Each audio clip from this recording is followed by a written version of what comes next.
Well, this morning on Hat Talk, we're sitting with the Ashanti Regional Minister, Simon Osei-Mensah, who is also former Member of Parliament for the Bosomtwe constituency. A lot of people call him controversial. I don't know if he still is, but it's good to have you, Regional Minister, in our seat. The last time I saw you, I was a producer for this show. Yeah. And today I'm the one interviewing you. 8 years. Yeah. You were one of the people that the president has maintained in both administrations. How has it been? All right. Thank you very much. First of all, I'm somebody who sees the truth as it is. And that is why some people think maybe I'm controversial. I will say the truth as it is. It's unfortunate that they say politicians are liars.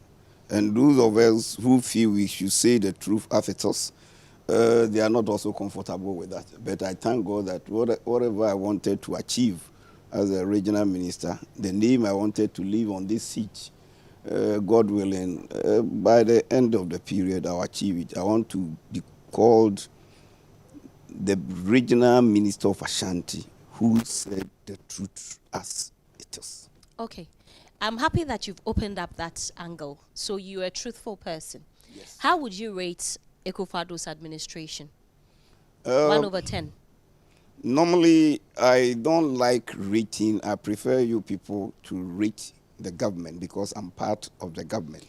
But as truthful as you are. Yes, I will wish to lay bare the development of the projects, the performance of the government sector by sector. But rate it for me. I want to see how far your honesty goes.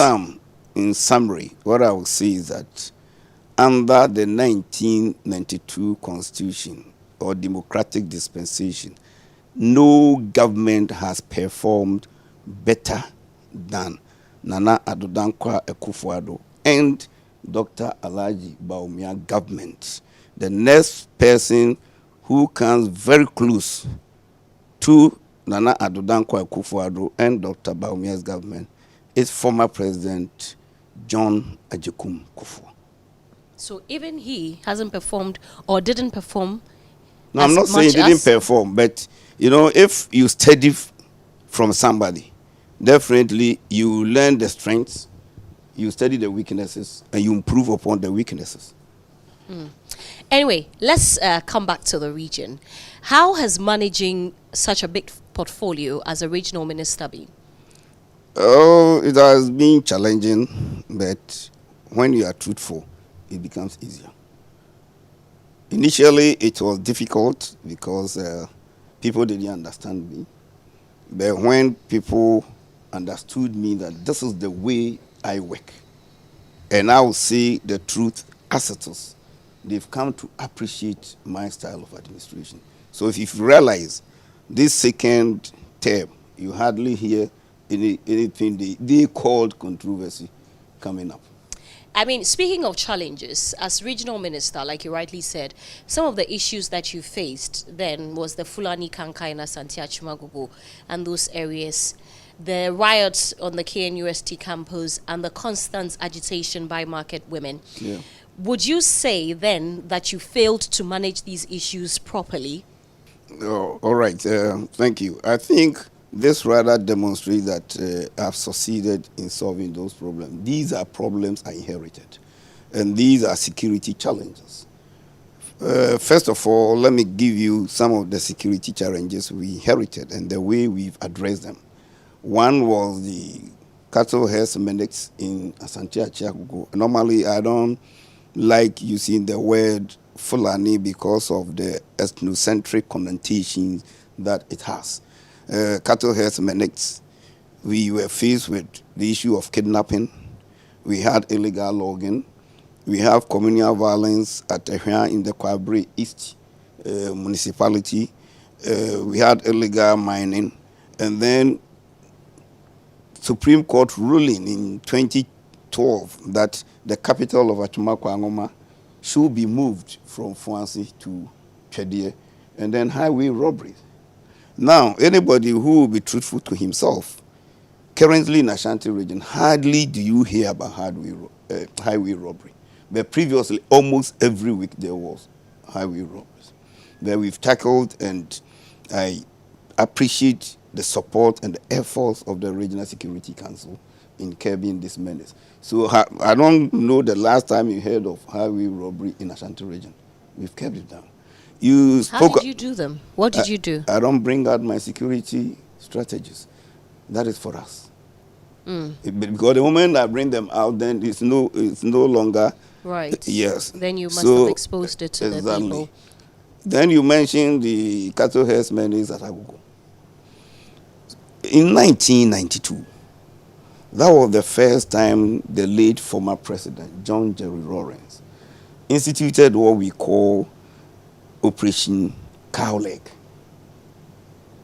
And for 25 years, that is 2017, where the president of the land, His Excellency Nana Addo Dankwa Akufo-Addo, appointed me as a regional minister after 25 years, it was still there. So we studied the strategies they used and made some changes in the strategies. I went to Asante Achim, Agogo 3 times, had debates with the people, and then told them that we were going to minimize that menace, which we did. And now I don't think we've been hearing raping, killings, and those things at Asante Achim Agogo. We solved it. And after solving it in 2017, the next step was that we are doing preventive security than being like the firefighting approach. When it occurs, then we move in. So before the onset of the dry season, so by the end of November, we will send security down to Asante Achim Agogo so that we will prevent even the cattle from entering there. You don't even enter for us to come and drive you away. Again, because I was truthful, I didn't look at personalities. I didn't look at anybody. There was a problem to solve, and the problem had to be solved objectively. So as people said, there are politicians, there are chiefs, there are rich people, reverend ministers, etc., that had their cattle there. I said, I don't think any good chief would like to witness his people being killed, women being raped in his own land. Then that particular chief, I don't think is a good chief. And if you're a good politician, you need those people to vote for you. So if they are being killed, who are the people who come and vote for you? So I did not look at personalities. Nobody. Once they are doing the wrong thing, they are doing the wrong thing. Crime is crime. It has no colors. That was one. People also were blaming the crop farmers. Now the crop farmers are killing the cattle.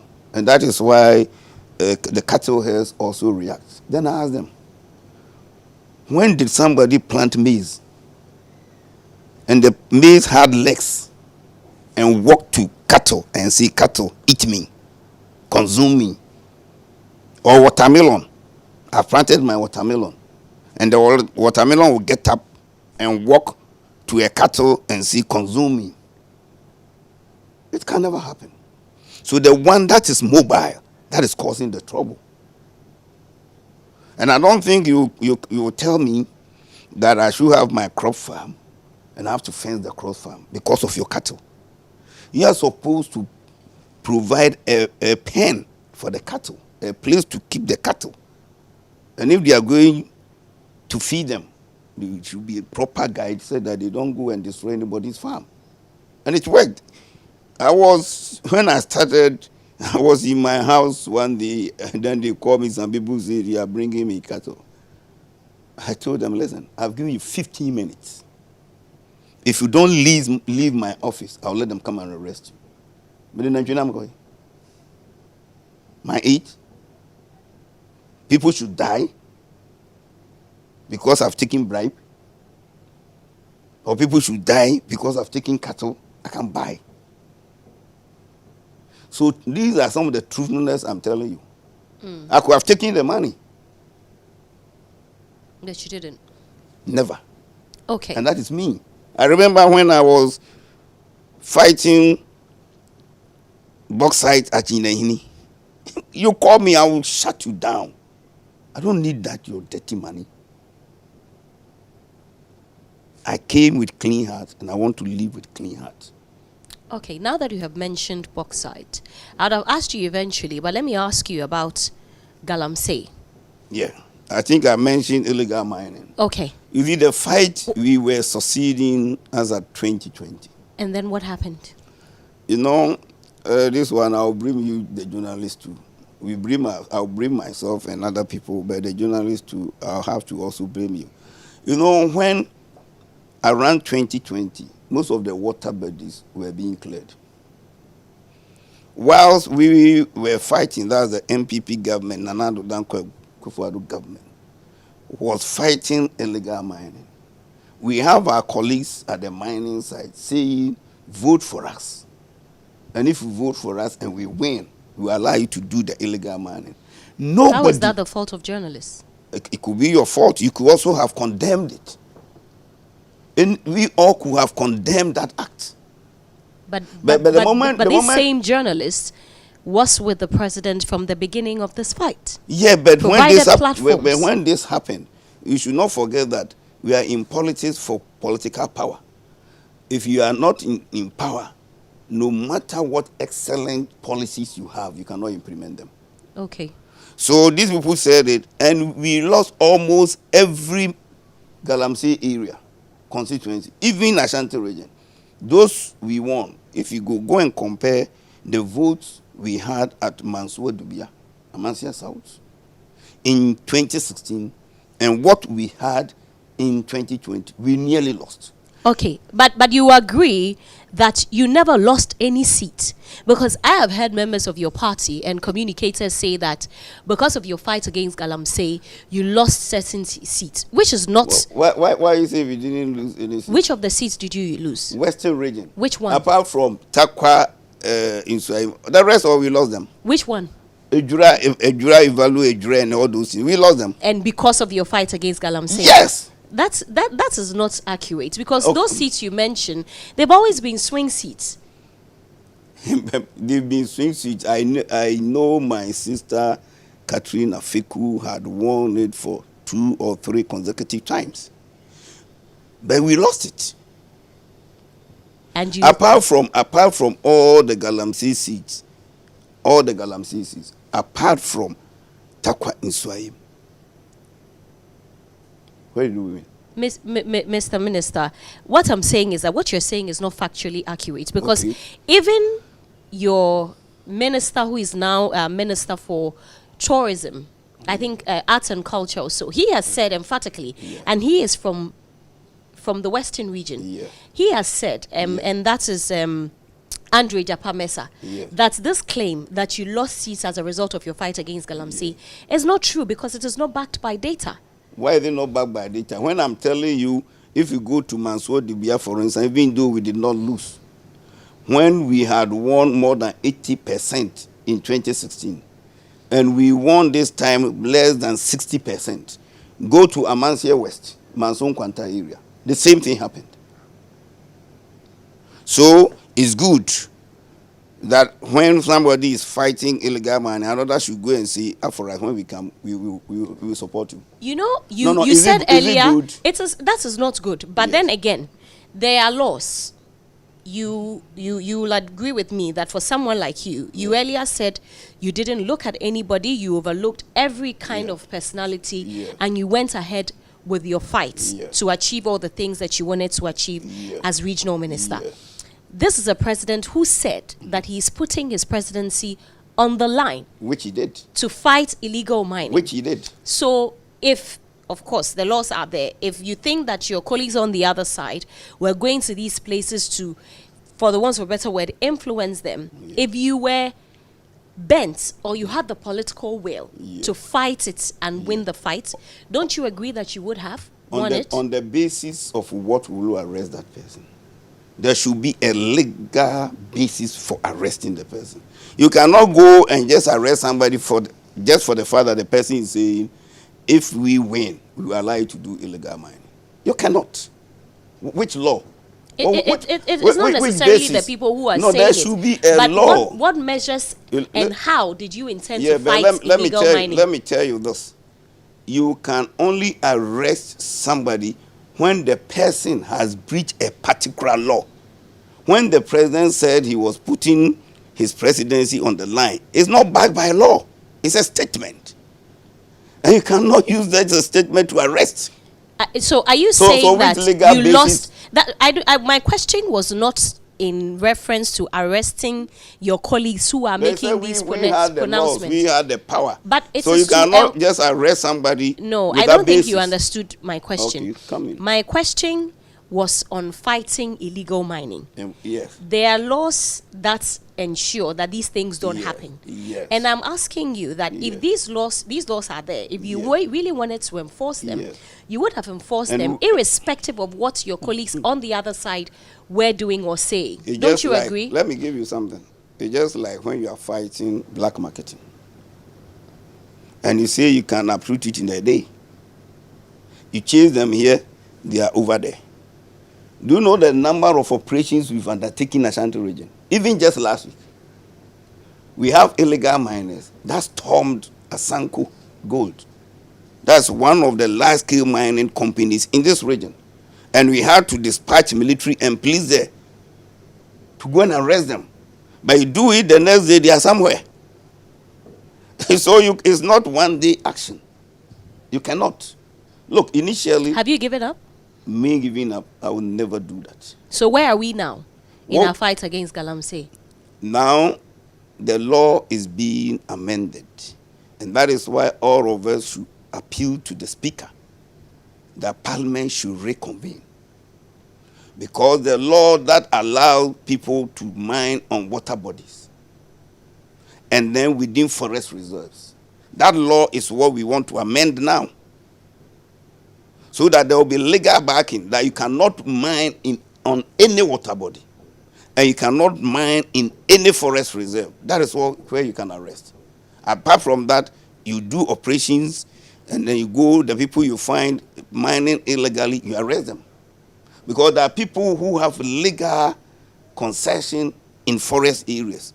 Those people you can arrest until the law But the president has already suspended the implementation of that law. You see, there's difference between suspending, that's an executive fiat. It's different from when the law itself has been amended. Because if you go to court, the lawyers are not going to just listen to what the president has said. They will look at the law that the person has infringed. And that is why Parliament should meet immediately and amend those sections of that law. So that's where we are now. That's the only thing that the government is doing. You're waiting for an amendment of the law. Exactly, because we are still fighting them. How are you fighting it? But when you get the law, that's where you can prosecute. I gave you an example some few minutes ago that the people stormed Asanko Gold. And we sent the military and these people there. That's the only way you can fight it now. But if you don't have legal basis to prosecute, you take them there. That's why sometimes we blame the judiciary that this person did this which was wrong, the person was taken to court and the court left the person untouched. Because there should be a legal basis to commit that person. You can't just say, for instance, this man has done something wrong, which might be moral. And you don't talk morality in court. You talk law. Okay. So if you've noticed, anytime a president gives executive directive, then the sector minister will back it by sending a bill to Parliament so that it will be enacted into law. And on that basis of the law, that is where you can easily prosecute. Would you say the seizing and burning of excavators were the right thing to do? I don't see anything wrong with it. When you try the first one, the excavators were confiscated. And later, There were all sorts of arguments that we could not account for the excavators and all those things. If it's bent, it's bent. If it's bent, it's bent. Because, you see, you've tried something which didn't work to perfection. We seized them. Later, we were even being accused that we are sending those excavators back to the mining sites to do illegal mining. So why do we have to collect them again, confiscate them, and then we will be accused that we are taking the same confiscated equipment back to the mining site? So if it's bent, it's bent. So if they can ban every illegal excavator, any excavator operating illegally, I don't have a damn about it. I don't care. And I support it 100%. Okay. One of the biggest challenges in the Ashanti region that, our teams, as we've been around, have found out is the abandonment of projects, some of them dating as far back as 18 years ago. Then I think you are being given false information.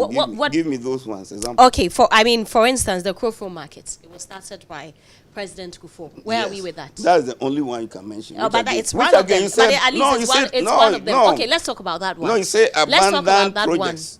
You said several abandoned projects. I will talk about that one. One, that project has two components. One is build, operate, and transfer. We want to terminate the BOT. Do you know the figures they are quoting? Some of them are quoting 60 million. Some are quoting 80 million.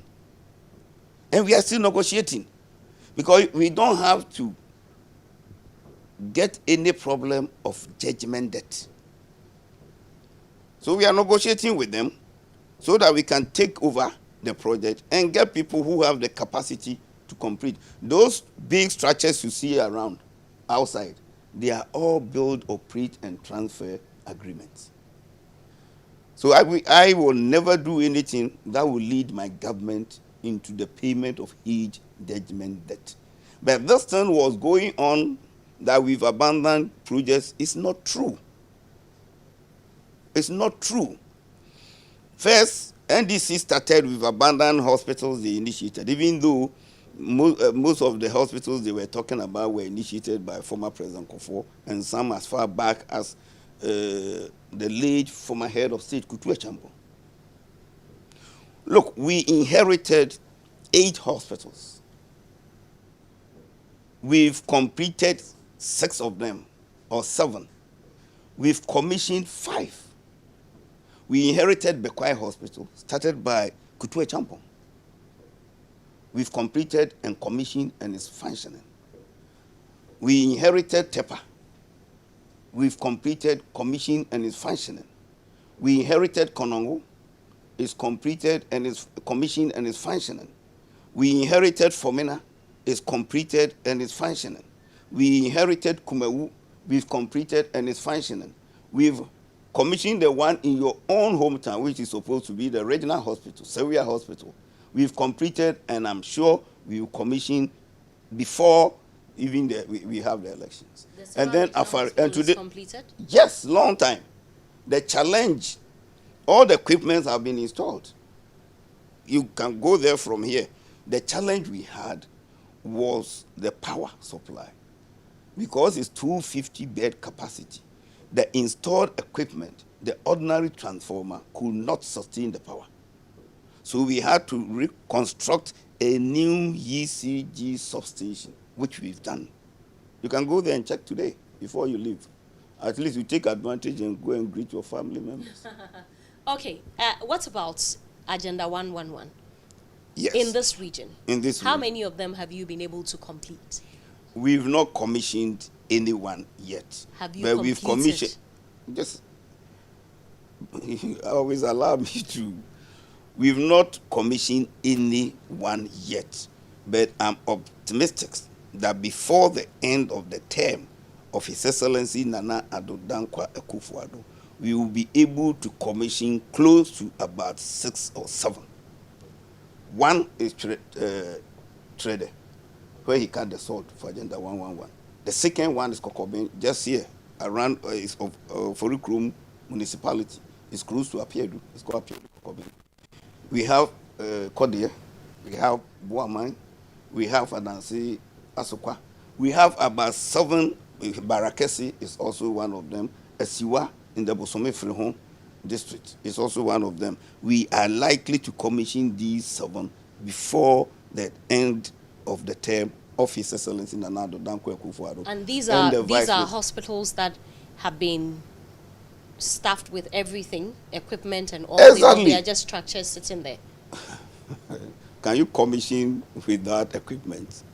Besides the Agenda 111, we finished 5 district hospitals, fully equipped, which will also be commissioned. How many hospitals were to be, under the Agenda 111, were to be completed in the Ashanti region or built? No, not to be completed. Those started in Ashanti region, you have 19. Yeah, but 19? Yes. And out of the 19, you'll be commissioning about 7 of them. That's what I'm expecting we can commission. But that's not what you promised us. You see, when I say you, I mean you know what I mean. Sometimes we forget about some of the challenges. I'll give you some of the challenges. Take KME, for instance. Yes, the challenge we had was accessible land. Because we could not have the size of land we needed. So even in the case of KME and Asokore-Mampong, the drawings have been changed.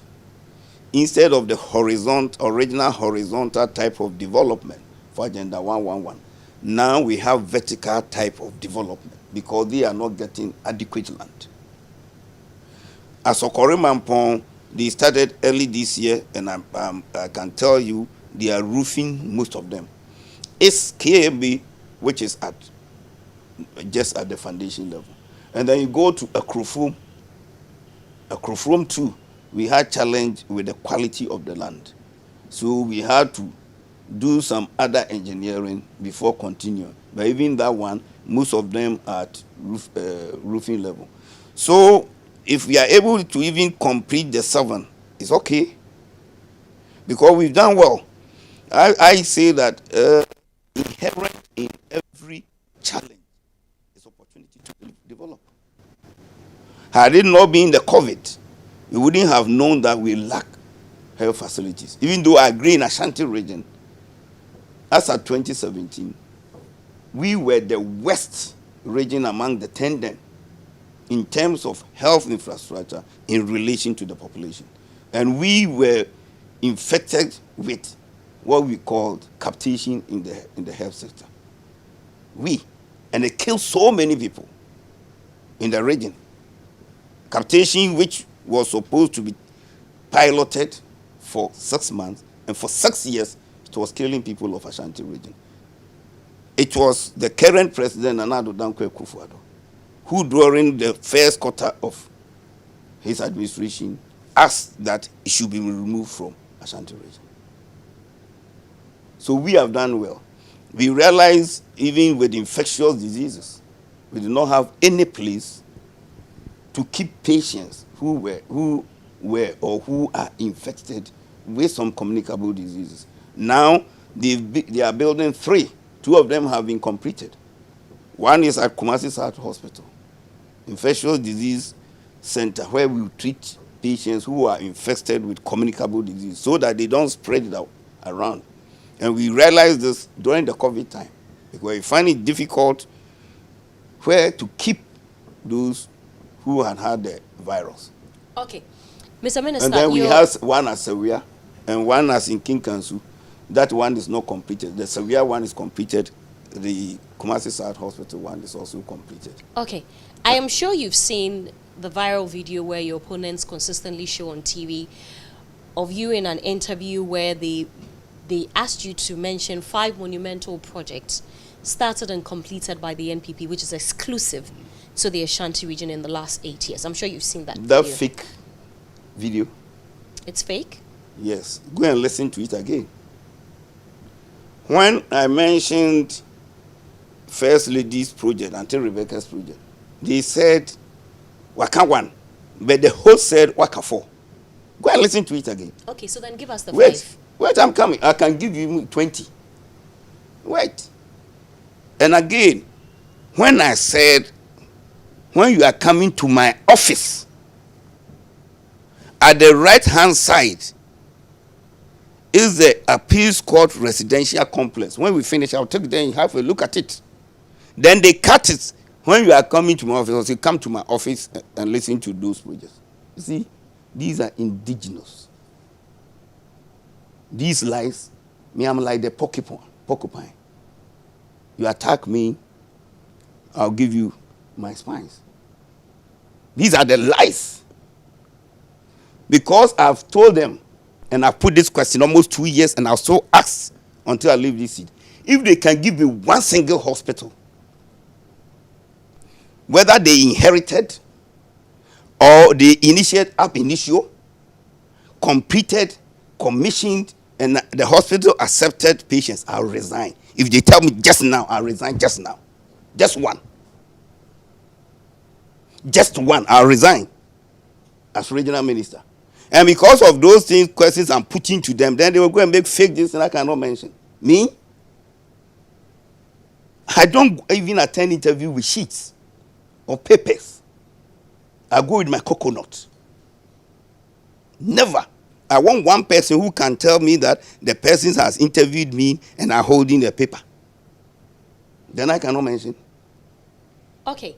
Now, former President Mahama has equally been praised for the KGTR markets, and they have accused your government of failing to complete the second phase of the project, which involves the central market, known as the Central Market Redevelopment Project, which appears abandoned. Where are we with that project? Thank you very much. Number one, I'll give them credit for initiating, commencing the project. They did not complete the project. The KGTR markets? Yes. If we are like them who do abandon projects, the project will have been abandoned. That project was completed in 2019. 2017, were they in power? 2018, were they in power? 2019, were they in power? If NDC had completed that particular project, I'm telling you, on the 6th of January 2017, they would have said, even on the 6th of January 2017, NDC will have shared those stores before 7 January 2017. When we came, it was around 52-55%. But we give them the credit for starting, for initiating it. But we completed that project. We are not like them. They came to me, Sofo line interchange. They abandoned that 8 years. They did not do anything. We were in traffic from Isiki up to Obuakwa. It could take us 2 hours. Asokwa interchange, going to our own place. Even though former President Kufuor has sourced for funding from Agence Française Développement to dualize from Coca-Cola up to Dompasi Junction. 8 years they did not access the money. We were just fortunate that when the president made me the regional minister, when we were discussing that loan facility, I was the member of parliament for Bosomtwi, and then I was highly interested in that. Then I told Honorable Amwakwata that I remember this facility. Fortunately, when we went, it was there. We did the negotiation, and that is why we've dualized that road. They abandoned it. They came to meet affordable housing. Now say to the second estate. They abandoned it. We are criminals. Reptiles and others were occupying that place. Now we've completed. What did they do to Guankra? So what is the state of the Central Market Redevelopment I'm coming project? to it. So we don't abandon this. The major problem at the Central Business District area is the creation of the so-called KGTR Dubai. That has given us these problems. It was ill thought. They didn't go deeply into it. They did not build it to solve problems of the region or Kumasi. Look, I'm sure, even though you are young, I'm sure you are aware that KGTR was a lorry terminal to serve Central Market. It wasn't a shop. It wasn't a market. So if you are converting a lorry terminal to market, what do? You need an alternative terminal. Where is the alternative terminal? Where is it? And the records I met, there were as many as over 1,000 commercial vehicles parking at KJTR then. You build this one, the number of commercial vehicles maximum that can park there is 108. So from 2015, assuming there's no increase in commercial vehicles in Kumasi, you've thrown 900 vehicles out there. Where do they park? Look, VIP, intelligence that they are, they know when you go to Asaf Market, they can have maximum 2 buses that can park. The one that is loading and the other that has come to offload people. So they have what we called holding bay. When you want to do such a project, you need what we call holding bay. So the holding bay, the one that will come and then the passengers will alight. After that, the driver will move the vehicle and go and park at the holding bay. The holding bay for VIP is at Abinchi. So you drop the passengers, you go and park at the holding bay until it's your turn. There's no holding bay. When I came, I was worrying myself, driving people from Adum, driving from, how do we call it? Konfanochi, in front of Konfanochi Teaching Hospital, Swami, runabout, and some other runabout. But when I read the document, then I said, why am I wasting my time? Because these people have to eat. No place was created for them. 2, you have over 8,000 shops. Assuming just 5%, I want to be very conservative, of the shop owners have vehicles. You are talking about 400 vehicles. Where do they park? So This one is trouble Dubai.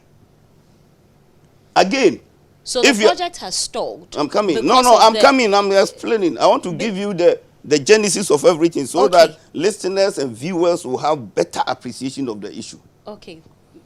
Next one, if you have a shop and people don't patronize, is it a shop? So people are not patronizing the shops at KJTR. If you are not patronizing, is it a shop? Are they not? No, let me land. I'm asking a question. Is it a shop? What be a shop? Will be in Tadi? Is it a shop? So we shoppers, if we have vehicles, where do we park? So people are not shopping No, there because they where don't do have we places park? to park. Where do we park? Is that what it is? You create congestion. So the nuisance of congestion, vehicular congestion at the central business is the creation of that phase 1. So finally, 4. I want you to appreciate it so that you see sometimes the interview you can interrupt, I agree, but when I start flowing on particular issue, let me land so that whoever is watching, whoever is listening will appreciate what I'm saying. Flow. 2, the 4th one. We know that in Ghana now, hardly do we sell something like plantain, yams, vegetables, and those things in shops. We have only few malls that sell those things. We sell on what we call tabletop. And look at the big central market, and you create just 400 tabletops. That is why all pavements are choked with traders. These are the problems they created. And if you inherit a problem, you don't just fold your hands. You remember the president and His Royal Majesty, Otumfuo Osei-Tutu II, they cut the sword for the commencement of phase 2 in 2020, but we could not start. Do you know why? Why? We needed to solve the problems created by phase 1. And have you? So we changed the design of phase 2.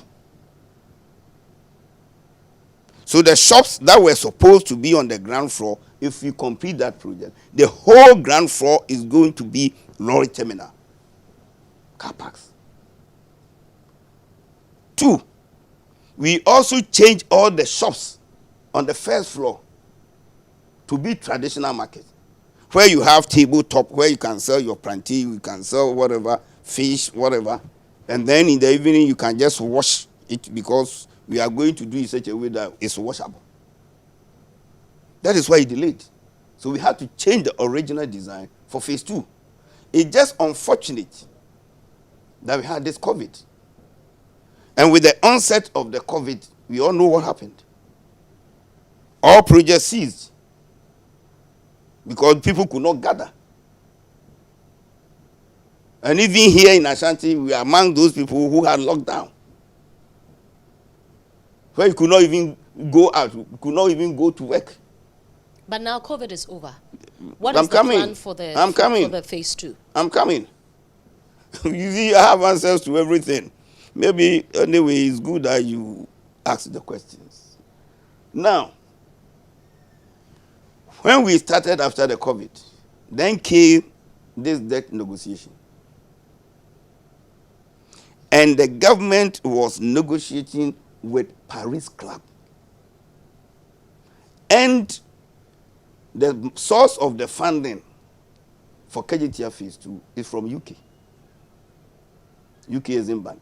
And UK is a member of the Paris Club. All members of the Paris Club, all those countries that we have loan agreement with, suspended disbursements. And 3 major projects in this region were affected. KGTR phase 2, the airport, international airport, and Komfo-Anokye Maternity and Children's Block, which was started in the 70s by the late Kutu Echampo, which when we came with this structural integrity test and we had to demolish the whole structure and rebuild the whole project again. So these 3 projects were affected. So for 8 months when the negotiations were ongoing, those projects stalled. It was after the negotiation, they've come to agreement, then they made the first disbursement to the international airport for us to complete the international airport. After that, they said by their policy, they had to disburse to Komfo-Anokye. And after Komfo-Anokye came KGTR phase 2. That is why the project delayed. But now contractor is on site. There's no way we can finish this year. That project will be completed next year. Would you say that the KGTR market then is a bad investment? I've said it. Maybe you didn't even listen to my vetting during the second time. You can call Nwabo Muntaka. They picked me on that I said the KJ project, phase 1, is like a very beautiful box from outside. Beautiful from outside. But when you open it, dirty. Problems. And that is how that project is. And I still insist. I still see it. All right. Well, we have some less than 30 days to the elections. And speaking of projects, I'll come to roads very shortly, but I want us to talk about the elections. And don't worry, I will finish very soon. We have less than 30 days, like I said, and we know how important this region is to the fortunes of the NPP and even the impact that the region has on elections generally. There are those who have said that the Ashanti region this time will not give your party the number of votes that it has given the party in the past. I spoke with Chairman Wuntumi, who said that you're targeting about 85% of votes in this region. But political watchers have said that if you don't take care, you may not even get up to 70% of votes in the Ashanti region. How do you respond to that? You know, I wish if you had been in the region some 6-8 months ago, these things were ongoing. When we started showing the projects, the complete change of mind. I'm telling you. Now I think we said a lot about health. This government since 2017 has awarded 374 contracts. Out of that, we've completed 2,145 kilometers. NDC could not do even 400. They started this propaganda again that we are not, we are constructing interchanges in other areas. We are not constructing interchange in Ashanti region. Then I asked them, they should show me one flyover. If they're able to show me one flyover from 1993 that NDC has constructed in Ashanti, I'll resign. I will resign. You met Sofola interchange. You didn't continue, heavy traffic, and you were saying we should leave that one and construct a new one to create unnecessary traffic in the whole city. We had to finish one. So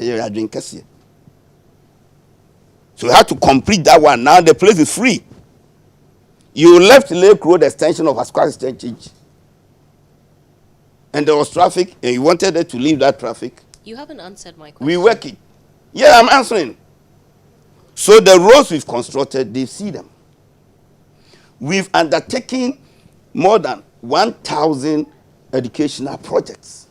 If you want, let's follow me to mention. I'm going to show. That's why I'm telling you I'm getting late. I'm going to brief them on the development. Come and watch and record and go and show. I want you to come and have a look and go and show. Look, when we finish, I'll open this side and look at the structures we've built for public servants. So will the Ashanti people vote for you? I'm telling you, they are going to vote and vote massively for us. NDC should tell us what they've done here. What's your target? My target is between 77 and 80%, even though that of the party is 80, 85. I see. The NDC says they are targeting about 30% of the votes here. You see, it's funny. It's funny. I said this when we were going for the presidential primaries of the New Patriotic Party. That since 1993 or 92, all elections, NDC did take the fight to us in our strongholds. And we left their strongholds for them. But electing His Excellency the Vice President, Dr. Mahmoud Bawumia, we will take the fight to them in their strongholds. Now the so-called strongholds are weakened. Are they? You see, in the elections. You come and tell me. And I'm telling you, His Excellency the Vice President will be the first presidential candidate, apart from the late former President GHOne Rawlings, who will go for presidential elections and win for the first time, and he's going to get the largest margin of victory. You're sure? Very sure. Very, very sure. What has NDC done? They should come here. When they come, they talk about KGTA Dubai. The problem Dubai. And they did not even complete. Then they talk about Aswansi market. Then they talk about Atusu market. Then they will mention Utafu market. The only market they completed, they started and completed is Aswansi market. A Buaka market, even now, is not fully complete. Atusu market wasn't complete. I had to go there to solve some problems.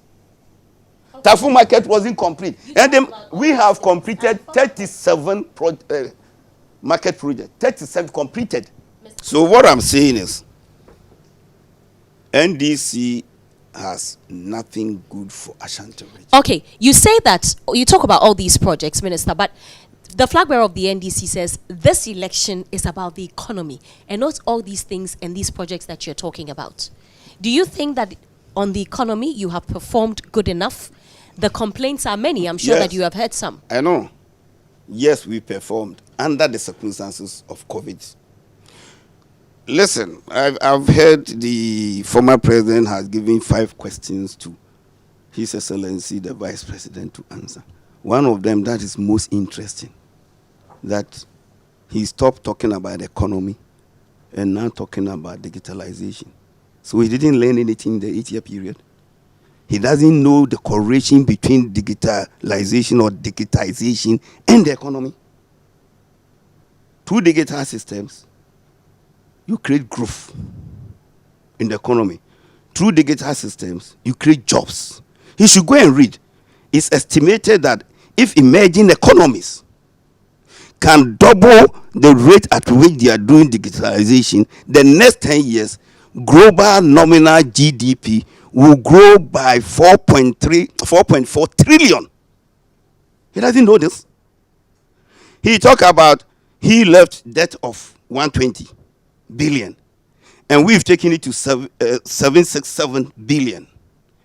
He inherited 9 billion. 9 billion up to 120, percentage increases over 1,250%. Go and calculate it from here.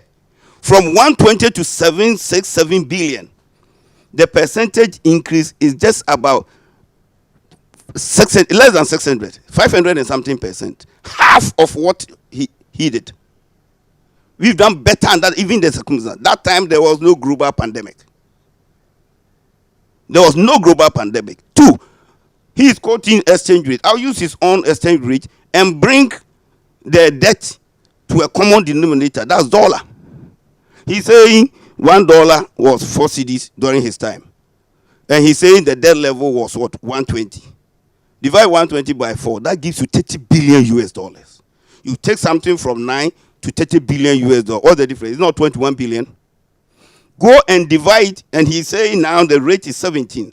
Go and divide 767 by the 17. You get about 45 billion, which means that he increased by 21 billion, and this government has increased just about 15 billion. You see, he doesn't appreciate the things he's talking about. And he's saying now the exchange rate is 16.17. Let me put it 17. He's not the one saying it. That's no, I'm fact. coming. Yes, but he picked it from 1 to 4. It's not 4 times. So if you pick How it from, I'm coming. I'm coming. That, and then I'm it's coming. now 16 to 17 I'm coming. cities. He picked it from 1, and it went to 4. It's not 4 times. It's not 4 times. That time there was no crisis. And you picked. There was no global crisis. We pick it from 4. It's 17. Multiply 4 by 4. It's not 16. You picked. Somebody picked it from 1 to 4. He's performed poorly. You picked it from 4 to 17, and you have done better. I'm not saying we've done better. It's relatively the same. You talk about percentage increase. That's what we are talking about. From 1 to 4. It's not 4 times. And from What is 4 times? What is 4 times 4? It's not 16. So what is he talking about? When there was no crisis, he increased it 4 times. And you are saying when there's world crisis, global crisis, we increase it 4 times. COVID ended. COVID is a while back, Mr. Minister. COVID has ended. Look, let me tell you something. If you understand economics, when a problem occurs, it takes time before you recover. I mean, let me say it in ordinary Please do, terms. because of our For instance, I'm sick.